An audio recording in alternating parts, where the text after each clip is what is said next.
Supreme court نے عبادت گاہوں کے تحفظ سے متعلق 1991 کے قانون پر دائر کی جانے والی مسلسل درخواستوں پر ناراضگی کا اظہار کیا ہے۔ چیف جسٹس سنجیو کھنہ نے واضح الفاظ میں کہا کہ اب مزید درخواستیں قبول نہیں کی جائیں گی اور کہا کہ بس بہت ہو گیا، اس کا کہیں تو اختتام ہونا چاہیے۔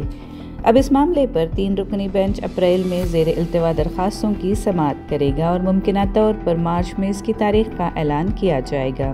اس سے پہلے 12 دسمبر 2024 کو سپریم کورٹ نے 18 مقدمات پر کارروائی روک دی تھی، جن میں وارانسی کی گیان واپی مسجد، شاہی عیدگاہ متھرا کی اور شاہی جامع مسجد سنبھل کی سمیت 10 مساجد کے سروے کی درخواستیں شامل تھیں۔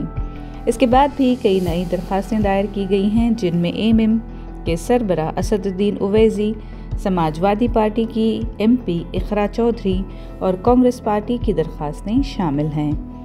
ان کا موقف ہے کہ مساجد اور درگاہوں کے خلاف بڑھتے ہوئے قانونی مقدمات ملک کے سیکولر ڈھانچے اور فرقہ وارانہ ہم آہنگی کے لیے خطرہ ہیں۔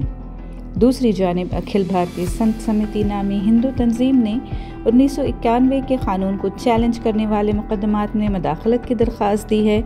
یہ قانون 15 اگست 1947 کو موجودہ مذہبی حیثیت میں کسی بھی قسم کی تبدیلی پر پابندی عائد کرتا ہے۔